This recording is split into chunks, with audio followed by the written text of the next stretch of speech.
Bismillahirrahmanirrahim. Assalamualaikum warahmatullahi wabarakatuh. Waalaikumsalam warahmatullahi wabarakatuh. Hamdan wa syukran lillah, wassalatu wassalamu ala Rasulillah Sayyidina Muhammad ibn Abdillah wa ala alihi wa sahbihi wa mawala, amma ba'd. La ilaha illallah, la mawjuda illallah, la ma'buda illallah, la matluba illallah, la maqsuda illallah. Bismillah tawakkalna 'ala Allah, la haula wala quwwata illa billah. Maha suci Allah, segala puji bagi Allah yang telah mempertemukan kita kembali dalam acara Riyadhah Nafsi, menata hati menggapai ridho ilahi. Acara ini terselenggara berkat kerjasama antara IDHAR, Ikatan Dai Hamidah Bandung Raya, bersama Bandung TV yang disiarkan secara langsung setiap Jumat pagi pukul 7 hingga pukul 8. Pemirsa Bandung TV yang dirahmati Allah Subhanahu wa Ta'ala dimanapun Anda berada, sekarang masih suasana bulan Rajab, di mana pada bulan Rajab ada peristiwa Isra wal Mi'raj yang intinya adalah perintah sholat. Tema pada kali ini adalah sholat dan percepatan dalam hidup. Alhamdulillah, di tengah-tengah kita sudah hadir narasumber, yaitu Dai Kondang. Beliau merupakan pimpinan Pondok Pesantren Mursyidul Falah. Juga beliau merupakan bidang atau anggota bidang dakwah Hamidah Pusat, yaitu Kiai Haji Ja'far Shodiq MSI. Assalamualaikum Pak Kiai. Waalaikumsalam. Sama Kang Kawan. Kami gagah Kang. Alhamdulillah. Di samping kanan saya juga ada Ketua Bidang Pendidikan Hamidah Bandung Raya, yaitu Kiai Haji Komarudin. Damang pangarsa. Alhamdulillah. Tak lupa yang selalu bersama kita, yaitu Ketua IDHAR Kiai Haji Yayat Nurul Hidayat. Damang Kang Haji. Alhamdulillah. Kumaha IDHAR mungkin ajib. Alhamdulillah, IDHAR Bandung Raya ajib dan berkah. mungkin nanti akan ada yang disampaikan mengenai kegiatan daripada IDHAR sendiri atau perubahan acara. Pemirsa Bandung TV yang dirahmati Allah Subhanahu wa Ta'ala, terasa berbeda pada pagi hari ini, di mana kita kehadiran atau hadir di tengah-tengah kita para aparat dari Pusdikpom Kodiklat TNI Angkatan Darat. Mungkin akan saya perkenalkan satu persatu. Yang pertama adalah Bapak Letkol CPM Daryanto SH. Selamat pagi Pak. Sehat? Waalaikumsalam warahmatullahi wabarakatuh. Beliau dari Kadep Bin Tahmil, betul Pak ya? Yang kedua Bapak Letkol CPM M Hairil Ansar SIP MM. Assalamualaikum Pak. Beliau dari Kadep Hartib, betul Pak ya? Yang ketiga Bapak Mayor CPM Salih Hidayat. Assalamualaikum Pak. Kita satu marga hidayatnya Pak, ada 3. Yang berikut dari Pamen Pusdikpom Pak ya. Berikutnya Mayor CPM Irwansyah Putra. Assalamualaikum Pak. Gimana sehat keluarga Pak? Alhamdulillah. Beliau dari Kasub Depam Dep Lidpam. Mohon maaf kalau saya salah menyebut karena mungkin kurang paham ya. Berikutnya Mayor CPM Mujiono. Assalamualaikum Pak. Sehat Pak ya? Alhamdulillah. Dari Kasub Deplid Lidpam. Pak ya. Berikutnya Kapten CPM Wijoyono Kusumo SH. Pak ya. Dari Gumil Dep Bin Tahmil. Assalamualaikum Pak. Alhamdulillah sehat Pak ya. Berikutnya Bapak Kapten CPM Iwan Mulyawan. Siap. Demang Pak Ustadz. Alhamdulillah. Karena kita sering bertemu dengan beliau dan ngisi di Pusdikpom juga. Alhamdulillah beliau hadir di sini. Beliau dari Gumil Dep Bin Tahmil. Berikutnya Bapak Kapten CPM Kurnaidi. Siap. Assalamualaikum Pak. Waalaikumsalam. Alhamdulillah. Beliau dari Gumil Dep Idik. Berikutnya Letda CPM Bagja Gumlar. Siap. Assalamualaikum Pak. Alhamdulillah. Beliau dari Danton Harman. Berikutnya Serka Solehat. Solehat juga sudah ketemu. Alhamdulillah. Masjid. Di masjid Pak ya. Beliau dari Bakima Pusdikpom Dan terakhir ada Prada Handian Triana. Siap. Assalamualaikum Pak. Beliau dari Tatonwal. Itulah pendamping dari Pusdipom Kodiktat TNI AD yang posisinya atau markasnya ada di Cimahi. Pemirsa Bandung TV yang dirahmati Allah Subhanahu wa taala, mari kita simak prolog daripada tema tadi, yaitu salat dan percepatan dalam hidup, yang akan disampaikan oleh narasumber kita. Pada Pak Kiai kami persilahkan. Ya. Assalamualaikum warahmatullahi wabarakatuh. Waalaikumsalam warahmatullahi wabarakatuh. Maha suci Allah, segala puji hanyalah milik Allah. Alhamdulillah, alhamdulillah atas limpahan karunia nikmat, hidayah, inayah yang Allah berikan. Kita semua pada pagi hari ini kembali dipertemukan oleh Allah Subhanahu wa taala. Mudah-mudahan dalam pertemuan-pertemuan kita Allah menurunkan hidayah, inayah kepada kita semua. Amin. Pemirsa Bandung TV yang dirahmati Allah Subhanahu wa taala dimanapun berada, dalam hidup ada yang harus kita imankan, ada yang bisa kita pikirkan. Kalau semua kita pikirkan, kita akan capek. Mata kita terbatas, telinga kita terbatas, fisik kita juga terbatas. Maka dalam hidup kita ada yang bisa kita pikirkan, ada yang harus kita imankan. Berbicara apa yang kita pikirkan, di situ ada kekuatan fisik kita, di situ ada kekuatan pikir kita. Sementara kalau kita berbicara tentang apa yang harus kita imankan, kekuatan yang punya otak, kekuatan yang punya jabatan, kekuatan yang punya segalanya, yaitu Allah Subhanahu wa ta'ala. 14 abad yang lampau telah terjadi sebuah peristiwa besar, peristiwa agung yang Allah abadikan dalam Al-Quran. Subhanalladzi asra bi'abdihi laila. Maha suci Allah yang telah memperjalankan hambanya pada satu malam. Allah mengawali ayat ini dengan kalimat tasbih. Kenapa? Karena dalam peristiwa ini, peristiwa murni diperjalankan oleh Allah, bebas dari intervensi dan investasi manusiawi. Maka peristiwa Isra wal Mi'raj harus diimankan oleh kita semua. Pemirsa Bandung TV yang dirahmati Allah Subhanahu wa ta'ala dimanapun berada, Allah Subhanahu wa ta'ala memperjalankan Nabi kita, Nabi besar Muhammad sallallahu alaihi wasallam, minal masjidil haram ilal masjidil aqsa. Masjidil Haram berada di kota Mekah, Masjidil Aqsa berada di Palestina, bersebelahan dengan Hebron, berseberangan dengan Yordania, berdekatan dengan Laut Mati. Perjalanan yang harus ditempuh saat itu perlu waktu sekitar 1 bulan 3 hari. Rasulullah tidak menempuhnya dalam waktu 1 bulan 3 hari. Dalam Quran disebutkan laila, hanya dalam 1/3 malam. Kenapa? Karena Rasul bukan berjalan sendiri, Rasul diperjalankan oleh Allah Subhanahu wa ta'ala. Pemirsa yang dimuliakan Allah dan juga para perwira dari Pusdikpom yang saya hormati, kita hubungkan dalam kehidupan kita. Bagaimana rumah tangga kita kalau rumah tangga kita diperjalankan Allah? Bagaimana karir kita kalau karir kita diperjalankan Allah? Bagaimana harta kita, ekonomi kita kalau diperjalankan Allah?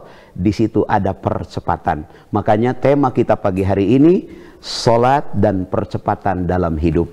Rasulullah dari kota Mekah ke Palestina tidak perlu 1 bulan 3 hari. Kemudian Rasulullah dimi'rajkan dari Baitul Muqaddas ke langit pertama, ke langit kedua sampai langit ketujuh, ke Rob-Rob, ke Mustawa, ke Sidratul Muntaha, alam malakut, alam jabarut sampai alam ilahut. Tidak perlu bertahun-tahun. Menurut para ahli, dari bumi ke langit pertama saja perlu waktu 500 tahun kecepatan cahaya. Rasulullah tidak perlu ratusan tahun. Laila hanya ditempuh dalam 1/3 malam. Kenapa? Karena Rasul diperjalankan oleh Allah Subhanahu wa ta'ala. Pemirsa Bandung TV yang dirahmati Allah Subhanahu wa ta'ala, apa rahasianya? Rasulullah sampai diperjalankan oleh Allah. Al-Imam di dalam kitabnya Qissatul Mi'raj, kalau di pesantren lebih terkenal dengan kitab Bainama, yang mana kitab itu dikarang oleh seorang ulama besar yaitu Syekh Nazmuddin Al-Ghaiti, yang diperlebar bahasannya oleh Syekh Muhammad bin Muhammad Ad-Dardiri. Disampaikan dalam kitab itu, bainama pada suatu hari. Pada suatu hari Rasulullah sedang tertidur di sebelah Hijri Ismail, ditemani oleh dua teman setia, Said Hamzah dan Said Ja'far bin Abi Thalib. Bukan Ja'far Shadiq, saat itu belum ada saya. Rasulullah ditemani oleh dua teman setia, kemudian turunlah dua malaikat, Jibril dan Mikail. Setelah itu Rasulullah dibawa ke sebelah sumur Jam-Jam, dibelah dadanya, dibersihkan rodailul qulub, kotoran-kotoran hati yang ada di dalam dada Rasul, kemudian diisi dengan iman, diisi dengan ilmu, diisi dengan hilim, dirapat kembali dada Rasul, kemudian Rasulullah dibangunkan, di depan Rasul sudah ada satu kendaraan yang namanya buraq, kemudian Rasul diisrokan dan dimi'rajkan. Pertanyaan yang pertama, kenapa Rasulullah tidur di sebelah Hijri Ismail? Apakah Rasulullah tidak punya rumah? Apakah Rasulullah tidak punya tempat tinggal? Jawabannya Rasulullah punya. Tapi saat itu Rasulullah sedang berduka. Tahun itu disebut dengan Amul Hazan, tahun kesedihan. Rasulullah ditinggalkan oleh orang-orang tercinta. Rasulullah berduka, Rasulullah sedih. Beliau tatkala berduka dan sedih bukan melampiaskan kesedihannya kepada hal yang tidak baik, justru Rasulullah datang ke rumah Allah, wa anal masajida lillah, dan sesungguhnya masjid-masjid Allah itu adalah rumah Allah, masjid-masjid itu adalah milik Allah. Rasulullah tidur pun di rumah Allah. Rahasia yang pertama, kalau kita ingin dipercepat dalam hidup, kalau kita ingin diberjalankan oleh Allah dalam hidup, dalam karir, dalam ekonomi, dalam apapun, rahasia yang pertama, datanglah ke masjid, datanglah ke rumah Allah. Itu kunci keberhasilan kita yang pertama kan. Yang kedua, Rasulullah diperjalankan oleh Allah karena untuk menerima perintah yang luar biasa, yaitu sholat yang 5 waktu. Kalau zakat, haji, saum, perintahnya melalui pelantara malaikat Jibril. Sholat langsung Rasulullah yang diundang oleh Allah Subhanahu wa ta'ala. Jadi yang pertama, ada masalah apapun datang ke Allah, datang ke rumah Allah. Yang kedua, utamakan sholat, maksimalkan sholat. Itu yang akan menjadi percepatan dalam hidup kita. Ada 2 lagi, tapi kita sampaikan nanti kan. Terima kasih kepada Pak Kiai yang sudah menyampaikan prolognya. Luar biasa sekali, menarik tema yang baru dibahas pada pagi hari ini. Namun kita akan lanjutkan setelah yang berikut ini.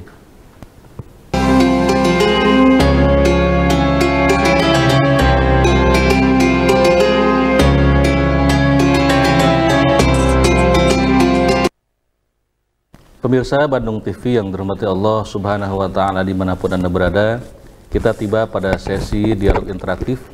Bagi pemirsa yang di rumah bisa lewat line telepon di 7214 214, dan bagi luar Bandung 022 7214 214. Bagi yang akan chat WA bisa di nomor 0857 9525 2826. Namun sebelumnya, marilah sama-sama kita berikan kesempatan terlebih dahulu kepada pemirsa yang di studio. Bangga dari kanan dulu. Silakan.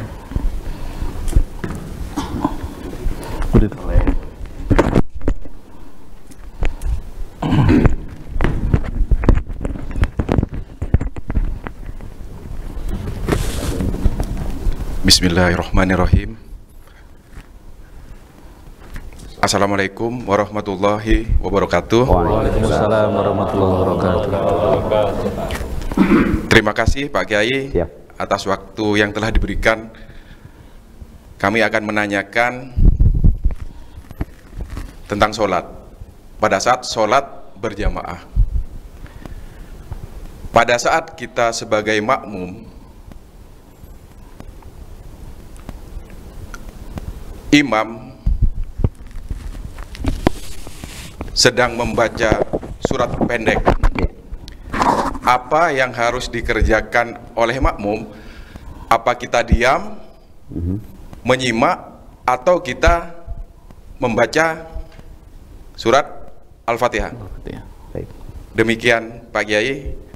Terima kasih. Wassalamualaikum warahmatullahi wabarakatuh. Waalaikumsalam. Mengapa sih pertanyaannya? Iya, langsung dijawab ya. Langsung jawab aja. Baik. La sholata liman lam yaqra bi Fatihatil kitab. Tidak sah sholatnya bagi orang yang tidak membaca Fatihah. Gitu ya.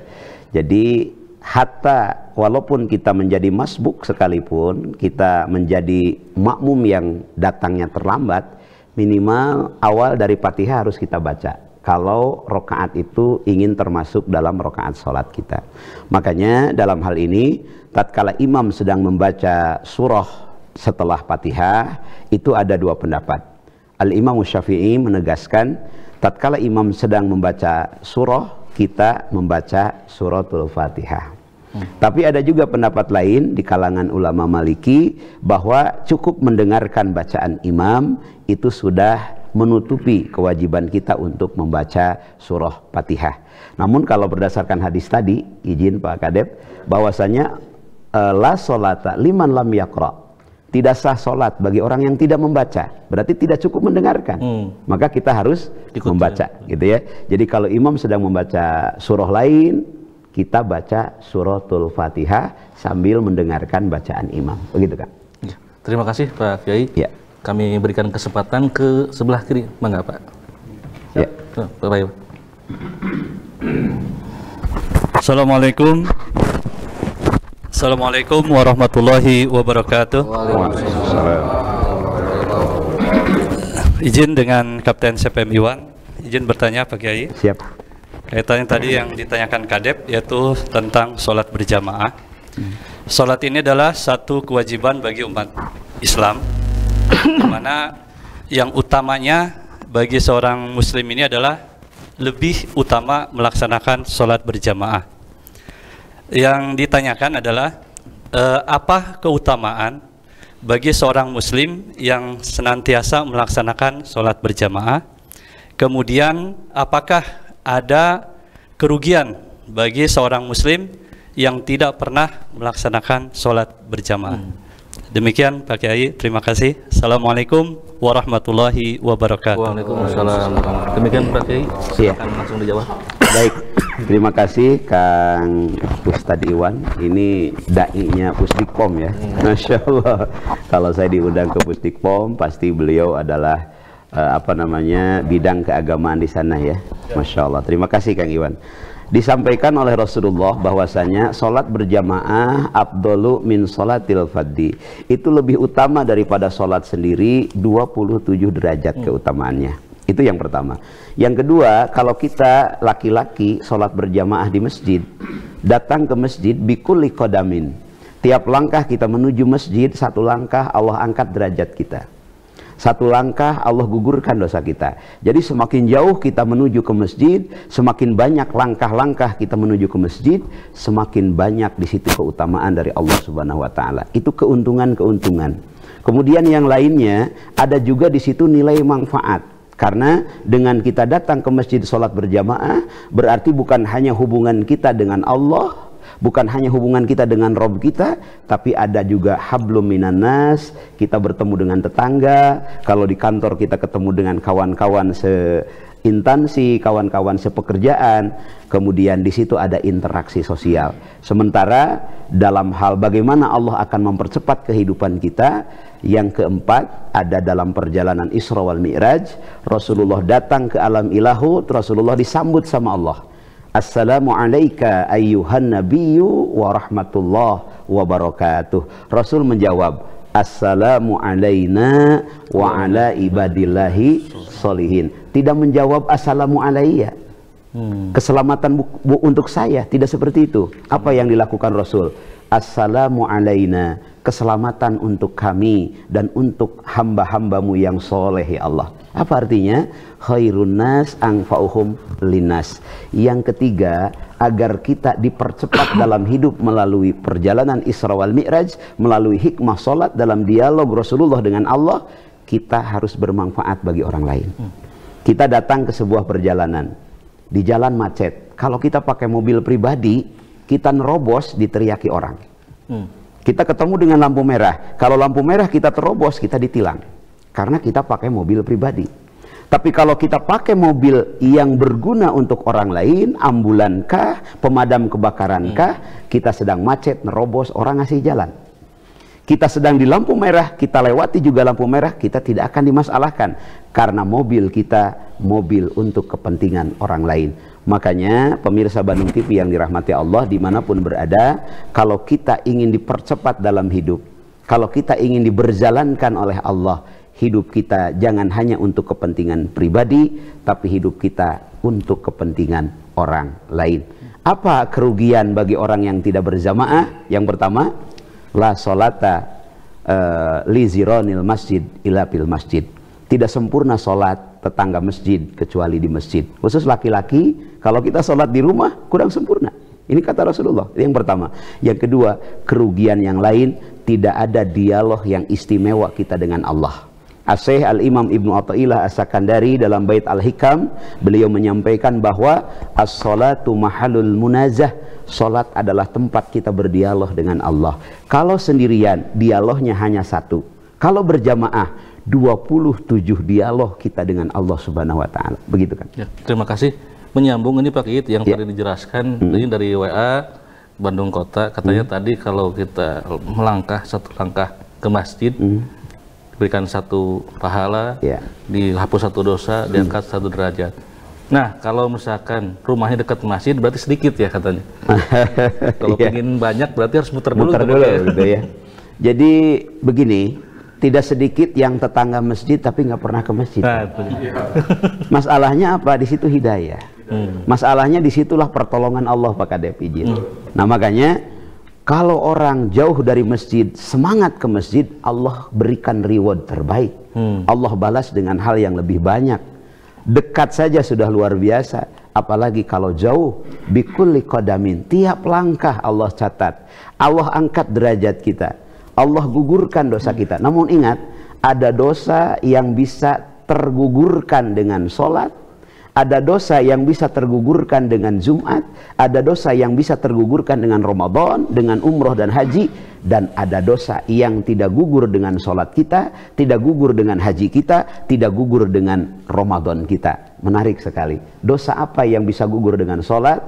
As-sholawatul khamsu wal zumu'atu ila zumu'ati wa ramadhanu ila ramadhana mukaffiratun lima bainahuma idaztuni batil kabair. Dosa-dosa kecil oleh sholat hilang. Ya, dari zuhur ke asar kita maksiat bicara dengan lisan kita, kita maksiat dengan mata kita, an-nadru bisahawat, datang waktu asar kita sholat asar, habis dosa-dosa dari zuhur ke asar. Tapi ada dosa yang tidak hilang oleh itu. Salah satunya adalah al-kabair, yaitu dosa-dosa besar, tidak hilang dengan sholat, tidak hilang dengan Jumat, tidak hilang dengan Ramadan. Dosa-dosa besar hanya hilang, hanya terhapus kalau kita taubat kepada Allah Subhanahu wa taala. Begitu kan? Terima kasih Pak Kiai. Kami berikan kesempatan lagi ke sebelah kanan. Mangga. Assalamualaikum warahmatullahi wabarakatuh. Waalaikumsalam warahmatullahi wabarakatuh. Berkaitan dengan tema sholat dan percepatan dalam hidup, Pak Kiai, bagaimana kalau saya datangnya ke masjid saja terlambat, sedangkan adzan sudah selesai?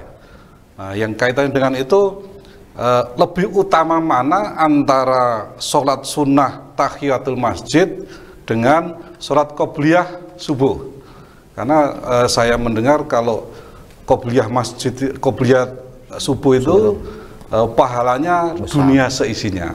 Nah itu kita ragu apa mendahulukan tahiyatul masjid atau qobliyah subuh. Itu aja, terima kasih. Wassalamualaikum warahmatullahi wabarakatuh. Waalaikumsalam warahmatullahi wabarakatuh. Pak Kiai. Ya, pertanyaan yang luar biasa ini. Dalam sholat kita selalu membaca Fatihah. Dalam Fatihah ada ungkapan iyyaka na'budu wa iyyaka nasta'in. Ibadah dulu baru Allah tolong kita. Tahajud dulu baru Allah angkat derajat kita. Duha dulu baru Allah luaskan rezeki kita. Sedekah dulu baru Allah berkahkan hidup kita. Kalau kita ingin segera ditolong Allah, begitu ada panggilan Allah segera kita datang. Jadi jangan salahkan Allah. Kalau ada panggilan Allah kita lalai. Seandainya pertolongan Allah juga agak lambat. Tapi masih mending ya kita datang ke masjid walaupun lambat. Bagaimana kaitannya dengan sholat qobliyah, dengan sholat tahiyatul masjid, dengan sholat syukrul wudu dan sholat-sholat lainnya? para ulama bersepakat, salah satunya dalam kitab Ibanatul Ahkam disampaikan bahwa kalau waktunya terbatas dengan sholat qobliyah saja, di situ sudah terpenuhi tahiyatul masjid, di situ sudah terpenuhi syukrul wudu. Jadi kalau memang waktunya terbatas, sholat qobliyah saja. Kenapa? Karena sholat qobliyah subuh rakaataini, walaupun hanya 2 rakaat, khairun minad dunya wa ma fiha, lebih baik daripada dunia dan isinya. Dan insya Allah dengan qobliyah tadi, syukrul wudunya tertutupi, tahiyatul masjidnya juga tertutupi. Beda dengan kalau tahiyatul masjid qobliyahnya nggak ada, gitu ya. Jadi dahulukan qobliyah, begitu. Terima kasih Pak Kiai. Kita lanjutkan kepada penanya sebelah kiri. Mangga Pak. Assalamualaikum warahmatullahi wabarakatuh. Waalaikumsalam. Mohon izin, kami Kapten CPN Kurnaidi. Mohon izin, sebagaimana kita ketahui bahwa diterimanya sholat kita itu adalah selain kita harus memenuhi rukun dan syarat sholat, juga kita harus khusyuk di dalam sholat. Nah, mohon izin, yang kami tanyakan adalah di mana standar kita itu disebut khusyuk? Karena kadang-kadang kami begitu takbiratul ihram ingat dengan permasalahan yang sedang kami hadapi, misalkan kami ingat dengan belum jemput anak dan lain sebagainya. Masya Allah. Nah, yang kedua Pak Kiai yang ingin kami tanyakan, bagaimana kiat-kiat kami supaya kami masuk ke dalam kategori khusyuk tadi. Terima kasih Pak Kiai. Assalamualaikum warahmatullahi wabarakatuh. Waalaikumsalam warahmatullahi. Iya, baik. Terima kasih. Ini pertanyaan yang luar biasa. Sholat itu ada sah dalam sholat, ada diterima dalam sholat.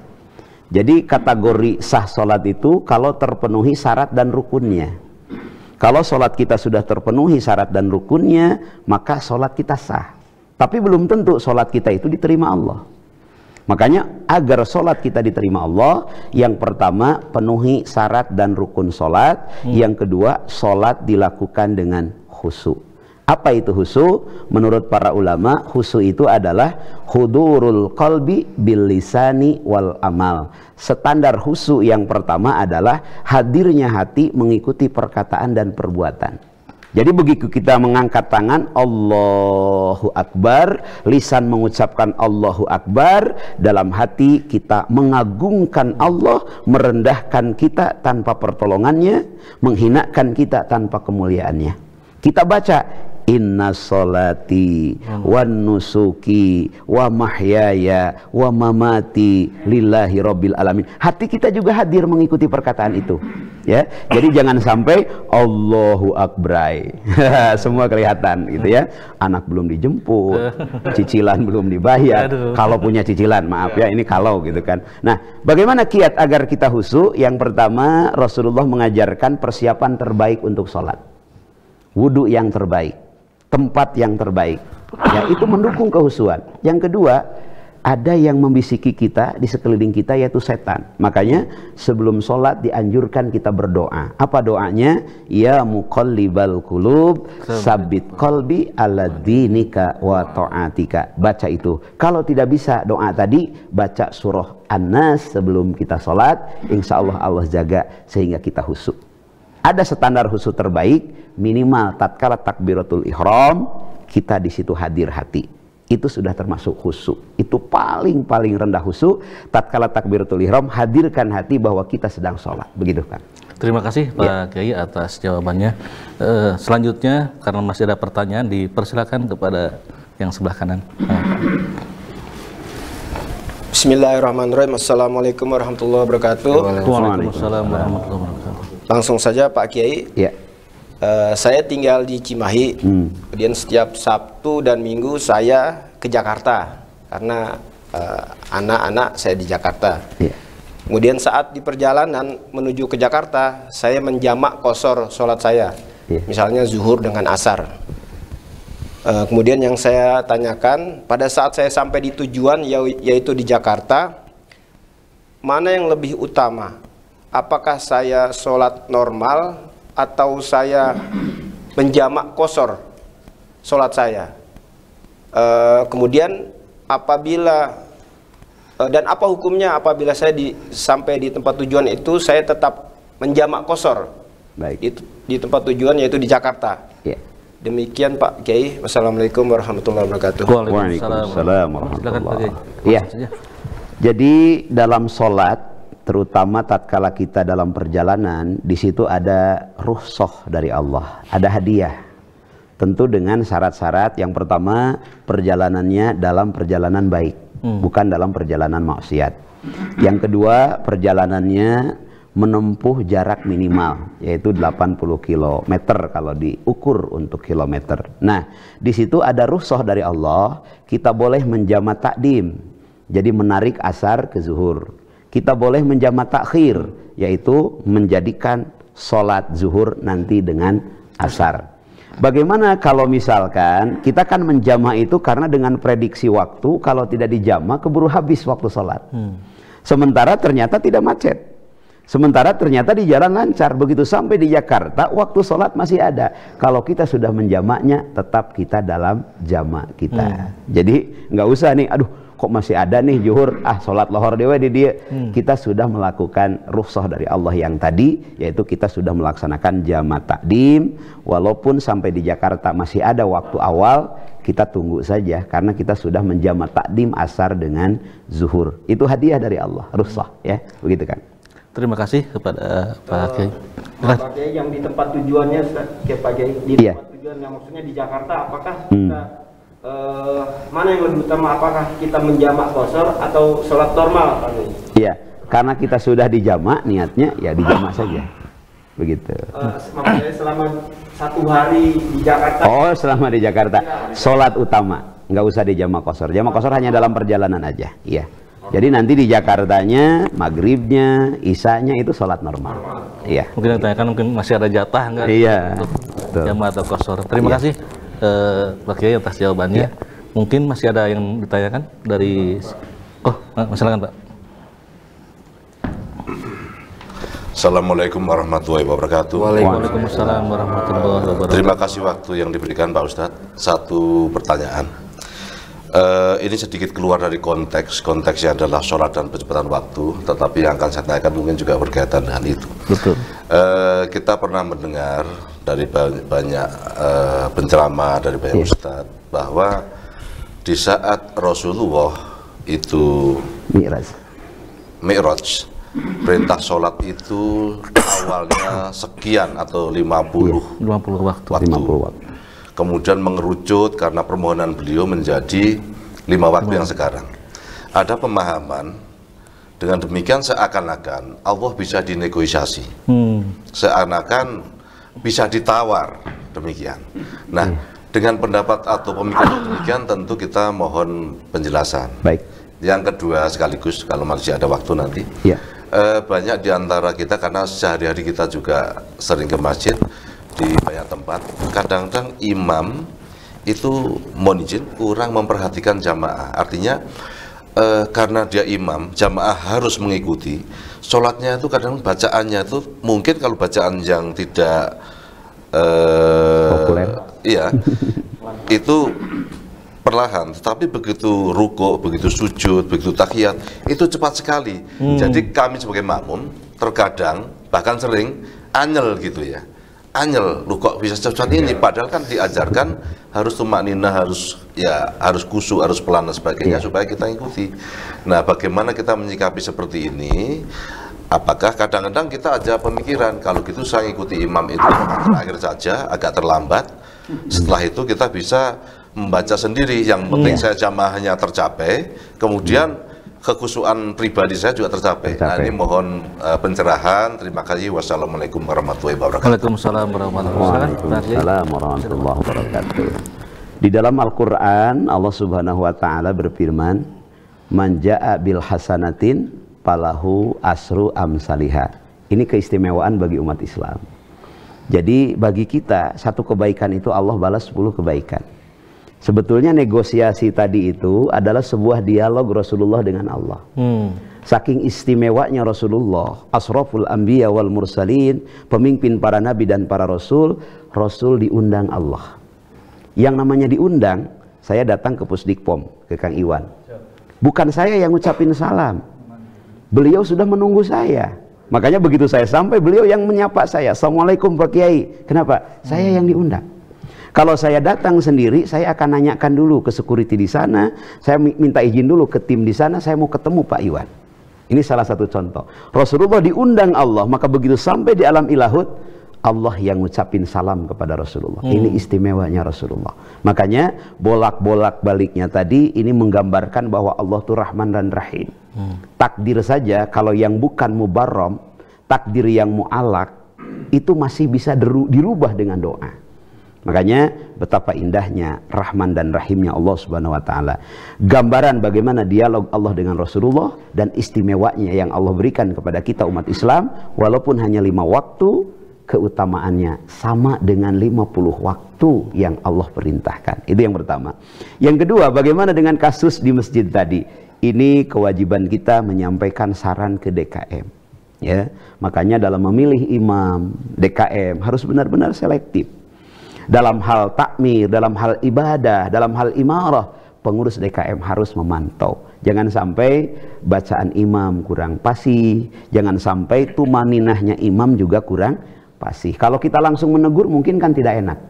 Kita bisa menyampaikan saran, masukan kepada pengurus masjid setempat, begitu. Terima kasih Pak Kiai. Namun sebelum kita persilakan pertanyaan, mungkin ada pengumuman dari Ketua Idhar, dipersilakan. Bismillahirrahmanirrahim. Assalamualaikum warahmatullahi wabarakatuh.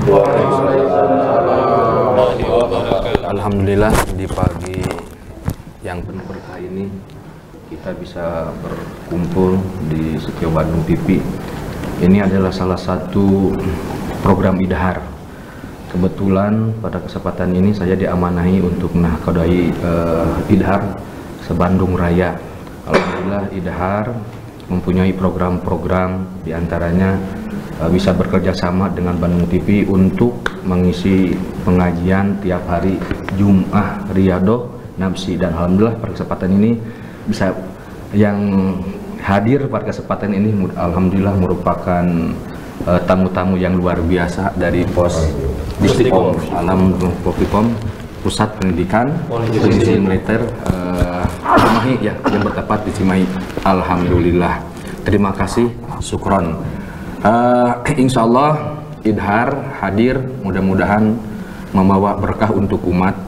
Insya Allah Idhar hadir mempunyai program-program. Insya Allah untuk bulan Rajab ini program Idhar akan mengadakan parade dakwah dai se-Bandung Raya yang bertempatnya tadinya di Cimahi pada Larang dan bertempatan di Pondok Pesantren Al Barokah, sekaligus di pesantren Al Barokah deklarasi RCI. RCI itu adalah Ruqyah Center Idhar. Jadi alhamdulillah Idhar ada tim khusus untuk ruqyah, tapi ruqyahnya tidak jauh dengan ala Rasulullah Shallallahu Alaihi Wasallam. Berhubung sekarang situasi kondisinya lagi musim Omikron gitu ya, jadi sementara untuk parade Idhar di cancel dulu gitunya. Insya Allah lihat situasi dan kondisi. Dan alhamdulillah insya Allah hari besok, hari Sabtu, akan mengadakan peringatan Isra Mi'raj yang pertempatan di Pondok Pesantren Nurul Huda Sukamiskin, yang mengisi kajiannya dainya dari Idhar, alhamdulillah. Dan untuk Rebo yang akan datang ini adalah sudah menjadi agenda bulanan, yaitu pengajian umum, pengajian Hamidah se-Bandung Raya yang tempatnya di Masjid Agung Bandung Raya, dan ini untuk umum yang di sana nanti. Sekianlah diantaranya untuk program Idhar ke depan. Assalamualaikum warahmatullahi wabarakatuh. Waalaikumsalam. Terima kasih kepada Al-Mukarram Ki Haji Yayat Nurul Hidayat sebagai Ketua Idhar yang sudah memberikan informasi mengenai program Idhar. Apabila ada yang masih bertanya dari Bapak masih ada?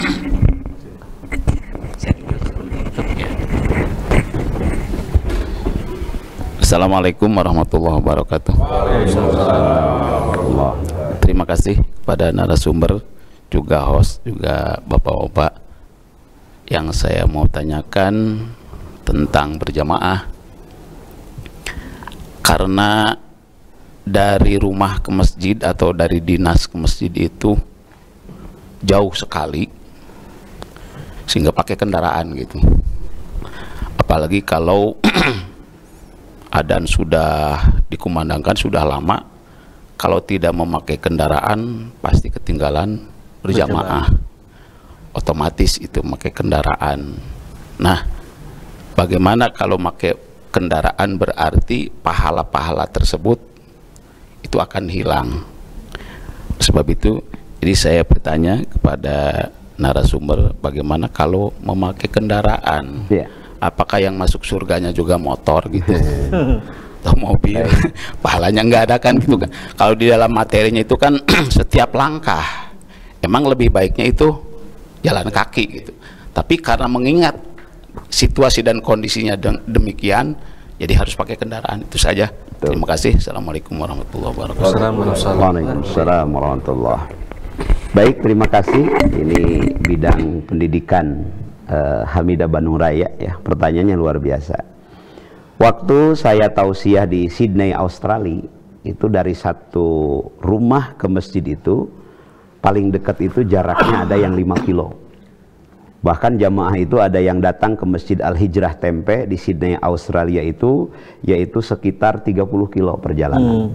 Nah, bagaimana apakah kalau pakai mobil, kalau pakai motor itu hilang pahala langkahnya tadi? Masya Allah. Kita beli mobil itu pakai uang. Kita beli motor itu pakai uang. Ya. Dan Islam itu hadir mengikuti zaman. Ada satu kaidah usul fikih, al-muhafadzatu ala qadimi sholih wal ahdu bil jadidil aslah. Kita menjaga tradisi lama yang baik dan mensikapi tradisi baru yang bermanfaat. Madinah, Mekah itu kurang lebih 500 km.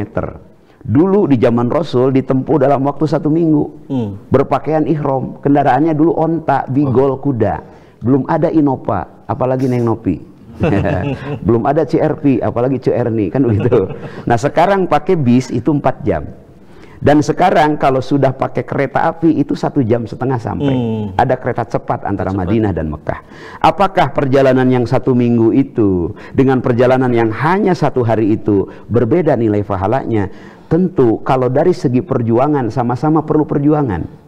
Pakai mobil ada dana di situ, pakai kereta juga ada dana di situ, pakai unta juga ada perjuangan di situ. Jadi Allah Maha tahu sejauh mana perjuangan kita. Bukan berarti ke masjid nggak boleh pakai motor. Kalau untuk mengejar tepat waktu dan memang jauh tempatnya, kita pakai motor nggak masalah. Insya Allah pahala langkahnya tetap dicatat oleh Allah. Tapi mungkin langkahnya bukan dalam putaran ban gitu ya. Tapi tetap ukuran jarak itu menjadi langkah yang tercatat di hadapan Allah. Karena dengan motor ada pengorbanan dana. Beli motor pakai uang. Berangkat ke masjid pakai motor, di situ juga ada bensin, ada perjuangan, begitu. Jadi insya Allah pahalanya Allah tetap memberikan yang terbaik bagi kita, gitu kan. Terima kasih kepada Pak Kiai. Masih ada yang mau bertanya? Silakan. Terima kasih. Mumpung ada waktu. Siap. Pak Kiai. Pertanyaan saya adalah dalam surat Al-Ma'un dijelaskan di situ bahwa celakalah orang yang sholat, yaitu orang yang lalai dalam sholatnya. Yang kami tanyakan di situ Pak Kiai, kenapa dikatakan orang yang sudah sholat itu celaka, dan bagaimana nantinya orang yang tidak sholat? Orang yang sholat aja sudah celaka, apalagi yang tidak sholat.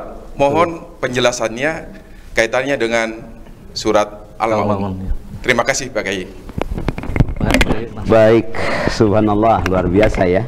Wailul lil musallin alladzina hum an sholatihim sahun. Celakalah bagi orang yang sholat, yaitu orang yang setelah sholat tidak berdampak. Baik, sholat dan percepatan dalam hidup, intinya ada 5. Yang pertama, sholat yang akan membuat kita beruntung, sholat yang akan membuat ada percepatan dalam hidup kita. Yang pertama, sebelum sholat kita harus tahu ada waktu sholat. Sehari semalam ada 5 waktu. Artinya apa? Orang yang beruntung, orang yang akan memiliki percepatan dalam hidup, mereka yang benar-benar mampu mempergunakan waktu. Itu yang pertama. Kenapa sholat 5 waktu? Karena waktu betapa pentingnya. Ya, betapa pentingnya waktu, dan kita lanjutkan setelah jeda yang berikut ini. Terima kasih.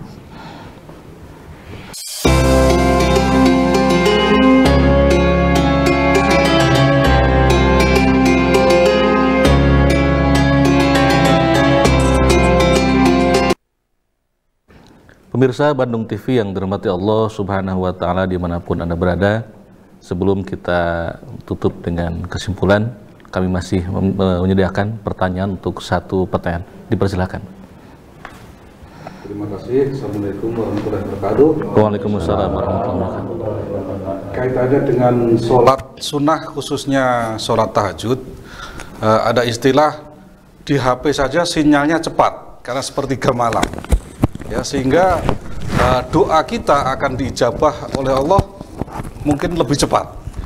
Nah, namun saya pertanyakan, bagaimana kalau sholat kita di waktu siang hari atau sore hari? Apakah itu doa kita diijabah cepat oleh Allah atau bagaimana, Pak Kiai? Ya. Mohon pencerahan. Wassalamualaikum warahmatullahi wabarakatuh. Waalaikumsalam warahmatullahi wabarakatuh. Langsung ke ya.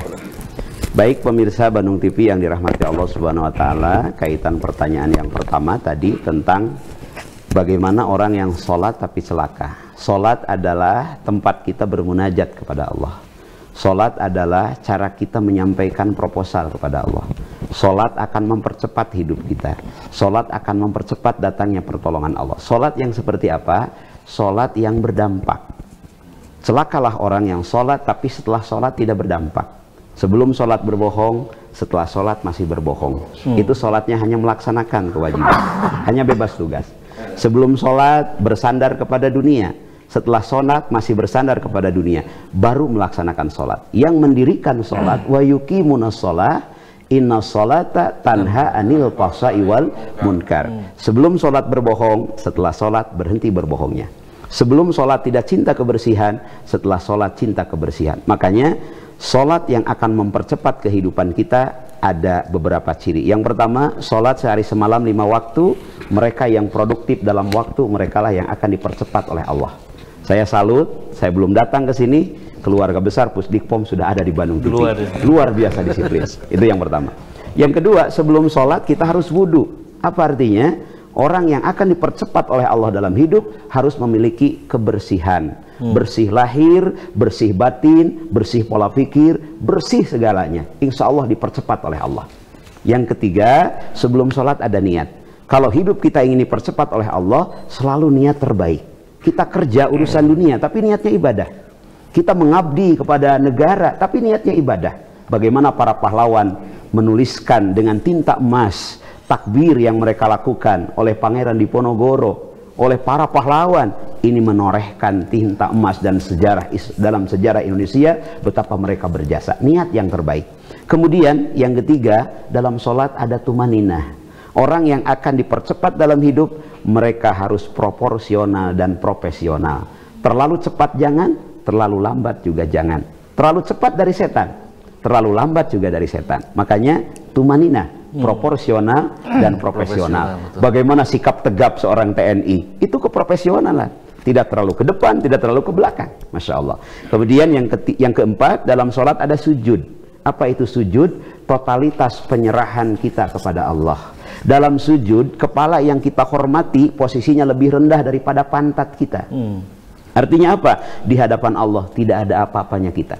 Sawabikul himam la tahriku aswarul akdar. Sehebat apapun keinginan kita, yang menentukan tetap Allah. Terakhir, setelah sholat ada salam. Menengok ke kanan, menengok ke kiri. Artinya sholat kita harus berdampak. Sholat harus menjadi jaminan bahwa kita aman bagi siapapun, kita bermanfaat bagi siapapun. Itu yang pertama. Yang kedua, pertanyaan tadi tentang bagaimana tahajud lebih cepat dikabulkan doa Allah oleh Allah. Kalau dianalogikan dengan jaringan telepon, waktu itu koneksitasnya cepat karena frekuensi jarang dipergunakan. Berdoa itu bagaikan mancing. Yang pertama perhatikan pakan, yang kedua perhatikan tempat, yang ketiga perhatikan waktu. Kita ingin ikan muzair, pakannya cacing. Jangan egois. Wah, saya kan senangnya rendang. Di pancingan itu pakai rendang, nggak akan nyangut itu apa mujair. Yang pertama pakan. Artinya apa? Doa yang kita panjatkan harus doa yang terbaik. Yang paling bagus adalah doa yang ada dalam Quran dan hadis. Yang kedua tempat. Berdoa dimanapun akan dikabulkan Allah. Tapi tempat sangat menentukan. Di masjid, di Mekah, di Madinah. Artinya apa? Mancing di tempat yang salah, di tempat nunong gerak, cek Sunda mah, orang kelihatan geraknya, yakin ikan tidak akan nyangut. Cari tempat yang bagus. Yang ketiga, timing, Pak, waktu. Ada yang disebut dengan maqamul mustajabah, tempat ijabah doa. Ada yang disebut dengan saatul mustajabah, waktu-waktu diijabah doa. Habis sholat, habis baca Quran, itu saat-saat ijabah doa. Teristimewa Allah siapkan waktu saat ijabah yang paling baik, yaitu 1/3 malam. Jadi kaitannya dengan keistimewaan waktu. Bukan berarti di siang hari tidak dikabul. Kalau di siang hari habis sholat kita berdoa, habis pengajian kita berdoa, habis baca Quran kita berdoa, itu juga saat ijabah. Tapi yang sangat istimewa adalah 1/3 malam, karena di situ ada tempat, ada waktu yang sangat istimewa kita dengan Allah Subhanahu wa Ta'ala. Begitu kan? Pemirsa Bandung TV yang dirahmati Allah Subhanahu wa Ta'ala, tanpa terasa 1 jam sudah kita dalam acara Riyadhun Nafsi. Mudah-mudahan apa yang disampaikan oleh Pak Kiai serta dialog interaktif dengan pemirsa di studio juga di rumah, mudah-mudahan menambah barokah dan turunnya rahmat Allah Subhanahu wa Ta'ala. Kalau ada sumur di ladang, boleh kita menumpang bandi. Kalau ada umur panjang, boleh kita berjumpa kembali dalam acara Riyadhun Nafsi di Bandung TV setiap Jumat pagi. Wallahul muwaffiq ila aqwamit thoriq. Wassalamualaikum warahmatullahi wabarakatuh. Waalaikumsalam warahmatullahi wabarakatuh. Rabbi fa'na bimantana, Rabbi alimna alladhi yanfa'una, Rabbi faqihna wa faqihana wa qarabatil lana fi dinina, tawassalna bi ta'allumin, tawassalna bi ta'limi, anta rizqana wasi'ah wa anta rizqal amanah. Alhamdulillahirabbil Subhanallah walhamdulillah.